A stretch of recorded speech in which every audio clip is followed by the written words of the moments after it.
చంద్రబాబు నాయుడు గారు ప్రజలకు సూపర్ 6 హామీ ఇచ్చాడు కదా. సూపర్ 6 అంటే ఈ సూపర్ స్కామ్ల యొక్క కేసుల్ని కొట్టించేసుకోవటమే. సూపర్ 6 అంటే ప్రజలకు ఇస్తారనుకున్నారు, కానీ చంద్రబాబు నాయుడు తనగా ఇచ్చుకుంటున్నాడు.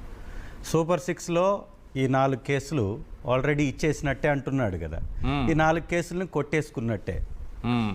ఫైబర్ నెట్ అయిపోయింది, లిక్కర్ స్కామ్ అయిపోయింది, ఇసుక అయిపోయింది, అసైన్డ్ అయిపోయింది, ఇసుక అయిపోయింది, అమరావతి మిగిలింది. కానీ ఐటీ డిపార్ట్మెంట్ నోటీస్ ఇచ్చింది చంద్రబాబు నాయుడు గారికి. స్కిల్ కేసులు 2 కేసెస్లో.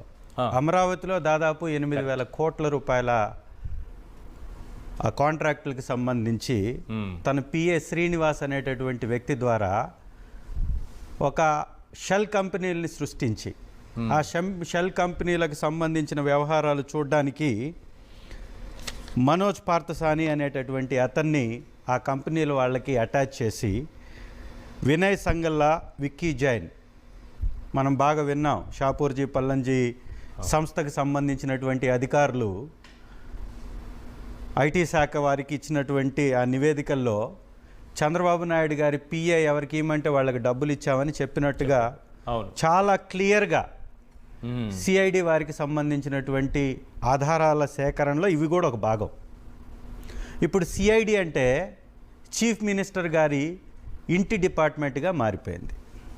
సిఐడి అంటే అదా ఇన్వెస్టిగేషన్ డిపార్ట్మెంట్ కాస్త ఇంటి డిపార్ట్మెంట్గా మారిపోయింది. అంటే సిఐడి యొక్క అర్థాన్నే మార్చిన చంద్రబాబు నాయుడు గారి కేసుల్లో ఉన్నటువంటి ఆధారాలను చెరిపేలేడా? మీరే చెప్పారు, వాళ్ళ కేసుల్లో ఆయనకి బెయిల్ వచ్చిన సందర్భంగా ఆయన ప్రతిపక్షంలో ఉన్నాడు, ఈ కేసుల్లో ఏ విధంగా ఇన్ఫ్లుయెన్స్ చేయలేరు, ఆ డిపార్ట్మెంట్లో ఉన్నటువంటి వారిని ఏ విధంగా కూడా ఆయన ఇన్ఫ్లుయెన్స్ చేయలేడు, కేసులకు వచ్చినటువంటి నష్టం లేదు కాబట్టి ఆయన కేవలం ఒక ప్రతిపక్ష నాయకుడు కాబట్టే ఆ బెయిల్ ఉంచారు, బెయిల్ ఇచ్చారు. ఓకే, మరి ఇమీడియట్గా బెయిల్ రద్దు చేయాల్సినటువంటి బాధ్యత న్యాయశాఖకి లేదా? ఇచ్చినటువంటి బెయిల్స్ని చంద్రబాబు నాయుడు గారి సీఎం అయిన తర్వాత ఇన్ఫ్లుయెన్స్ చేస్తున్నప్పుడు బెయిల్స్ రద్దు చేయాలా లేదా? ఇది ప్రజలు అడుగుతున్నటువంటి ప్రశ్న.